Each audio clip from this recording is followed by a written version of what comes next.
Hello, my name is Amber Wilkes. This is for SPD 501, Foundations in Special Education Graduate Studies for Holly Love. This is for our assignment professional dispositions. So the first question asks, what is the special education teacher's role in supporting learning, improving planning and practice, upholding professional expectations and ethics, and collaboratively advancing the profession? So the teacher's role in supporting learning, improving planning and practice is data-driven instruction. It's the key to it all. So basically, we're administering fair assessments that accurately portray a student's ability and skills. And we're taking that information and we are looking through it, figuring out which benchmarks that they are missing, the things that they are understanding, and we are creating lesson plans and instruction based off of their needs. For example, when we do state testing at the beginning of the year in Florida, it's broken into 3 different parts to show the gains that they've made throughout the year.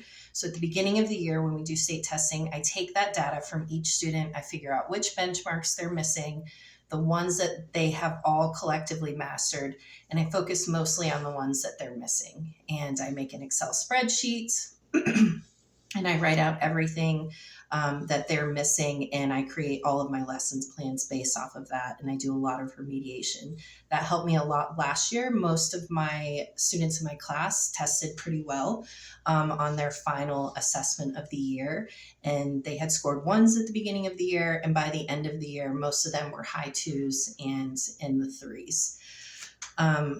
So the second part was about professional expectations. So according to Warwick Center for Teacher Education, the website, there are several professional expectations of an educator. So communicating effectively with children, parents, and colleagues. Being able to let the parents know about their student's day in a polite and respectful manner, even if the child was being difficult.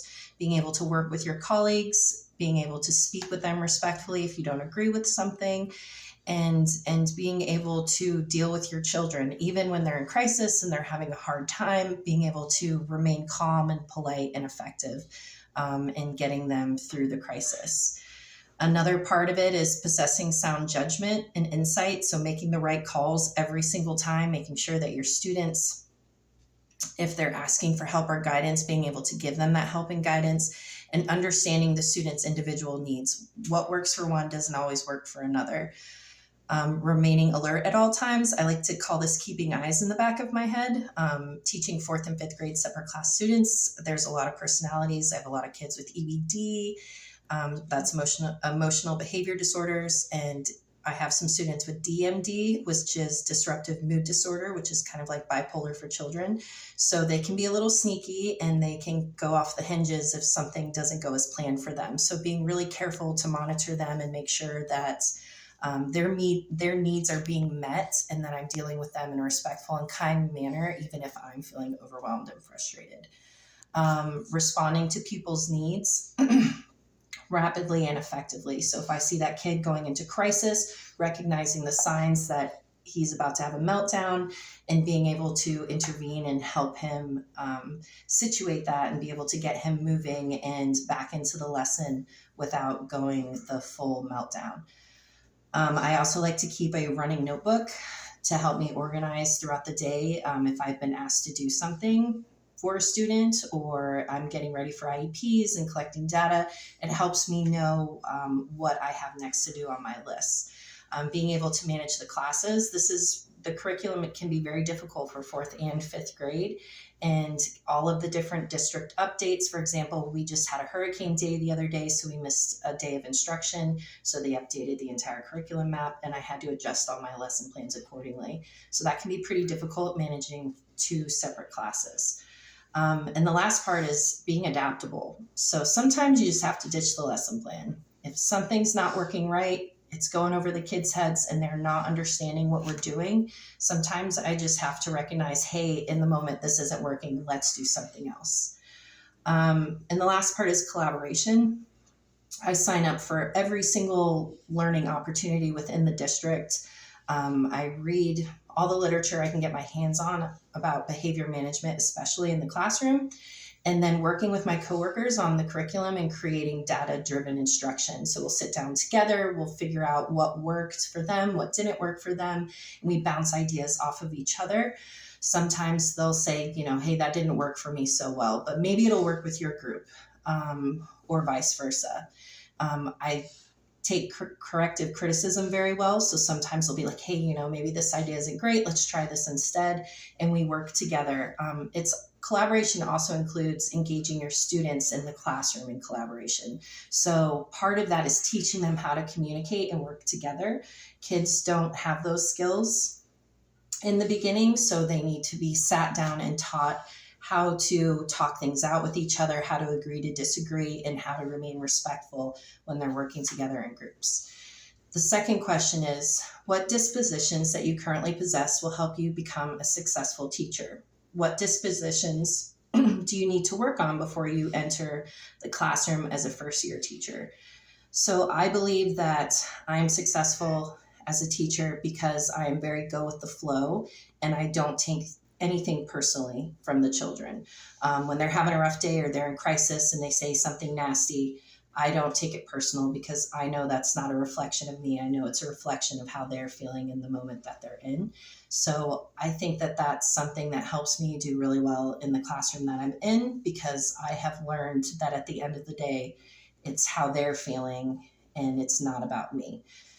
The thing that I struggle with the most is I have a hard time saying no. So anytime I'm asked for help to write extra IEPs, to do extra work with students that aren't necessarily mine, I always say yes, because I want to help my coworkers and I want to be flexible and step up to the plate when they need help.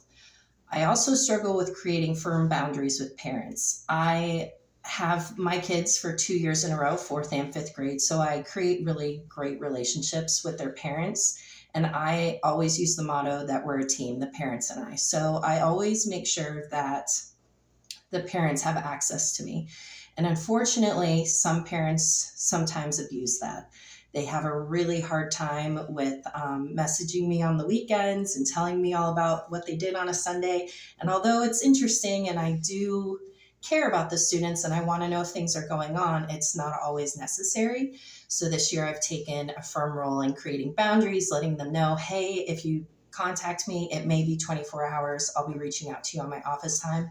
And I try not to respond to the parents on the weekends unless it's some type of crisis situation. Number 3, what effect could personal biases have on expectations that teachers have for their students? And how could these biases affect their relationships with students and their families? So some of the personal biases that I found, they include thoughts on race, ethnicity, gender, socioeconomic status, and sexuality. So some of these biases, it's kind of like a spectrum. They're all different.